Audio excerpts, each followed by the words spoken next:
মাননীয় প্রেসিডেন্ট, আপনার দেশে ভারতের সৈন্য যে আছে নিশ্চয়ই আপনারা জেনেছেন এই সৈন্য কবে যাবে। বঙ্গবন্ধু মিসেস গান্ধী দিকে তাকিয়ে আর প্রেসিডেন্ট ভিভিগিরির দিকে তাকিয়ে উত্তর দিয়েছিলেন, বিশেষ করে মিসেস গান্ধীর দিকে তাকিয়ে বলেছিলেন, আসলে ইতিহাস বুঝতে পারা যায় না, ইতিহাসকে কখনো দাবিয়ে রাখা যায় না কিংবা বিকৃত করা যায় না। আজকের দিনটা স্মরণ করতে গিয়ে আমি বঙ্গবন্ধু যখন পালাম বিমানবন্দরে দিল্লিতে নামলেন, নেমে সাংবাদিকদের কাছে যে বক্তব্য দিয়েছিলেন সেই বক্তব্যের কিছু অংশ যদি আপনাদের পড়ে শোনাই তাহলে আমরা সহজে উপলব্ধি করতে পারবো যে আমরা কোথা থেকে কোথায় এসেছি। উনি 10ই জানুয়ারি বললেন, মুক্তিযুদ্ধকে সামনে রেখে এই 9 মাসে আমার দেশের মানুষ শতাব্দীর পথ পাড়ি দিয়েছে। আজকে যখন আমাকে আমার মানুষের কাছ থেকে ছিনিয়ে নেওয়া হয়েছিল তখন তারা কেঁদেছিল। আমাকে যখন বন্দি রাখা হয় তখন তারা যুদ্ধ করেছিল। আর আজ আমি যখন তাদের মাঝে ফিরে যাচ্ছি তখন তারা বিজয়ী। আমি ফিরে যাচ্ছি তাদের বিজয়ী হাসির রৌদ্র করজ্জ্বলে। পালাম বিমানবন্দরে বঙ্গবন্ধু এই বিবৃতি দিয়েছে। আমি আর একটা কথা বলবো, সবাই বলেছেন যেহেতু কিছু কিছু গবেষণা করার বাতিক আমার আছে, আমি গবেষক নই, ইতিহাসের একজন পাঠক মাত্র, নগণ্য পাঠক। বঙ্গবন্ধু লন্ডন থেকে ঠিক করেছিলেন যে ভুট্টো তাকে বলেছিল যে তোমার দেশ তো ভারত বাহিনী দখল করে আসে, আমরা শিথিল একটা কনফেডারেশন করে 2 ভাই মিলে ইন্ডিয়ার বিরুদ্ধে যুদ্ধ করি।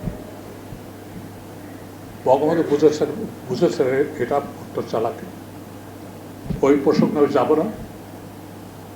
উনি তখনও বুঝেছিলেন যে বাংলাদেশের মাটিতে ভারতের সৈন্য আছে এবং পৃথিবীর ইতিহাসে দ্বিতীয় বিশ্বযুদ্ধের পরে যেসব মিত্রবাহিনী যেসব দেশে একবার গিয়েছে তাদেরকে সহজে ফেরত পাঠানো যায় না।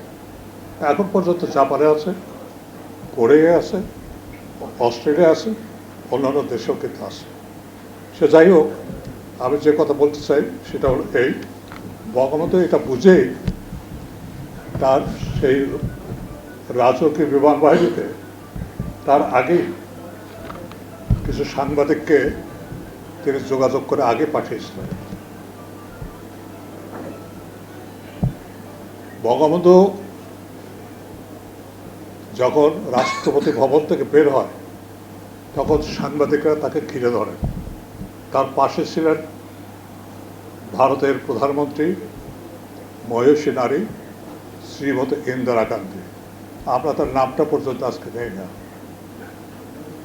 আগে ওনারা বলেছেন, আমি রিপিট করব না। আর একদিকে ছিলেন ভিভিগিরি। সাংবাদিক মার্ক টালি জিজ্ঞেস করছিলেন ওনাকে যে তখন পর্যন্ত বঙ্গবন্ধু ছিলেন প্রেসিডেন্ট, মাননীয় প্রেসিডেন্ট, আপনার দেশে ভারতের সৈন্য যে আছে নিশ্চয়ই আপনারা জেনেছেন এই সৈন্য কবে যাবে।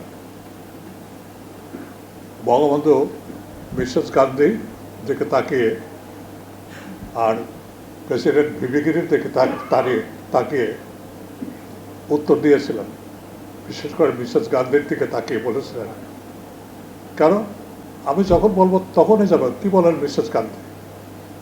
সাংবাদিকদের সামনে মিসেস গান্ধী কি বলবেন? এই ছিল বঙ্গবন্ধুর প্রজ্ঞা, তার ট্যাকটিক্যাল কৌশল এবং একটা জাতিকে সম্পূর্ণভাবে মুক্ত করার কৌশল। আমি 10ই জানুয়ারি ফিরে আসি। দিল্লি থেকে আসলেন মন্টু ভাই এবং মুজিব বাহিনী, বিশেষ করে মুজিব বাহিনীর লোকেরা, তারাই সেদিন এয়ারপোর্টটা দখল করে নিয়েছিলেন। আমার ভাই ছিলেন এয়ারপোর্ট ম্যানেজার।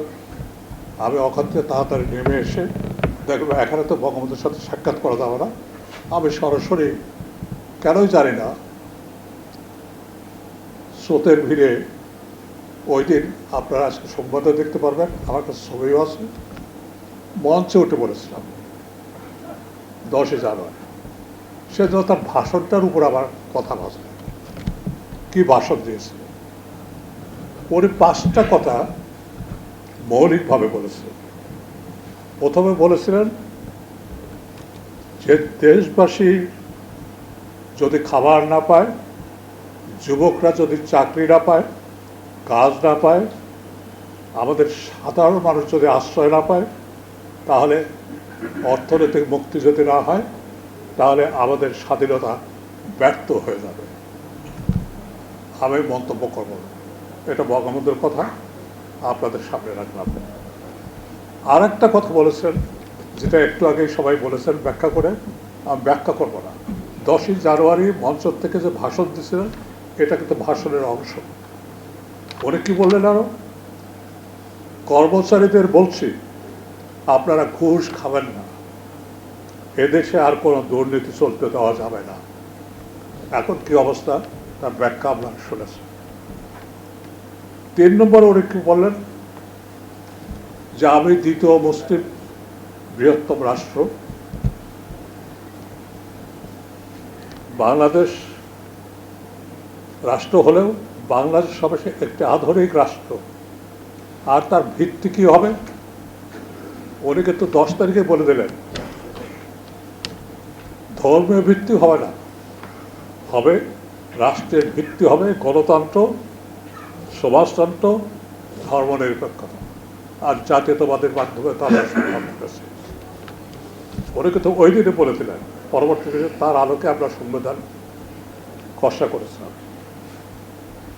উনি সবচেয়ে বড় কথা বলেছিলেন, যেটা মহসিন ভাই বলেছেন, অনেকে উল্লেখ করেছেন, ভুট্টো যখন তাকে ধরল, যে কোনো রকমের লুজ কনফিডেন্স রাখা যায় কেন। বঙ্গবন্ধু ভুট্টোর কথা মনোযোগ ধরে অনেকক্ষণ শুনেছেন, বললেন আমি এখন কিছুই বলতে পারবো না, আমি আমার জনগণের কাছে আগে যাব। অর্থাৎ জনগণই যে মূল, তার মূল শক্তি, এবং জনগণই যে তার একমাত্র ভরসার স্থল, এই কথাটা তিনি পরিষ্কারভাবে সেই মৃত্যু এবং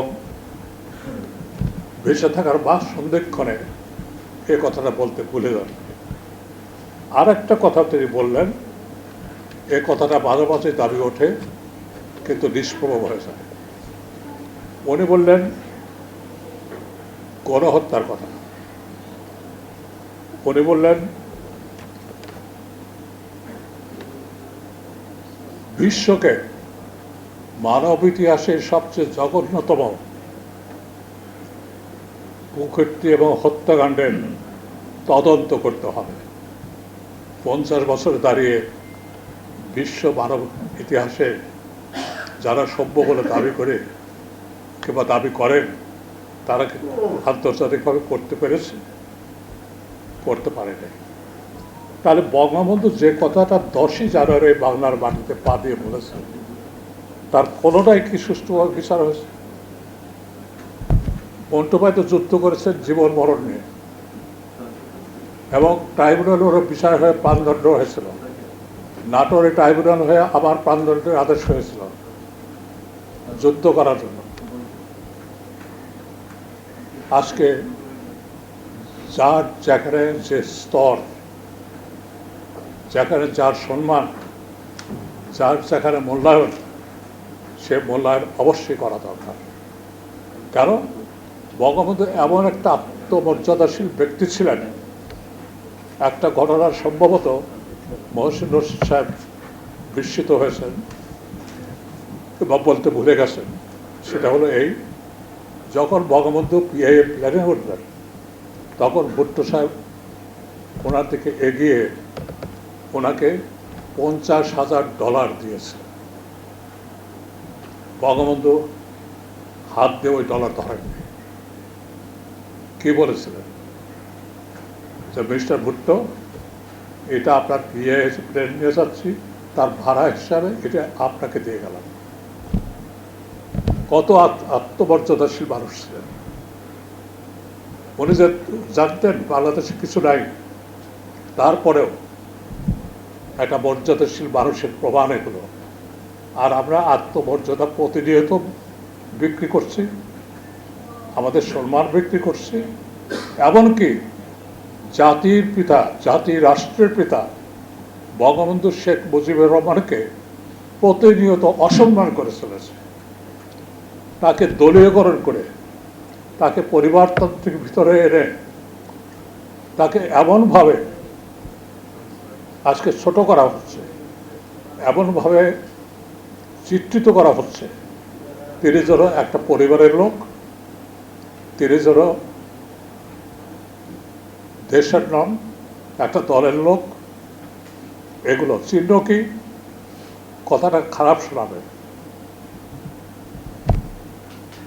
কাদের ভাই বসেছিলেন, বসে আছেন। আমি মুজিব খুব পড়তাম, খুব ভালো লাগতো, পড়ি না। কেন পড়ি না? মুজিব কোড এখন বিক্রির বাণিজ্যের একটা পণ্য হিসাবে ব্যবহৃত হচ্ছে। দেখবেন সব অফিস আদালতে শকুনির যেমন কালো পাখা থাকে, এই কালো মুজিব কোড নিয়ে আজকে মুজিব কোড নিয়ে বাণিজ্য করা হচ্ছে। মুজিবকে নিয়ে তো বাণিজ্য করা হচ্ছেই, তার সাথে সাথে যতভাবে আমরা মুক্তিযুদ্ধের কথা বলছি, যত বড় গলায় বলছি, সবগুলো হলো প্রতারণা। 10ই জানুয়ারিতে যে কথাগুলো বলেছিলেন, সমতা, সাম্য, সমাজতন্ত্র, গণতন্ত্র, এগুলোর কোনোটাই কি আছে? আগের যারা বক্তা তারা ভুলে গেছেন।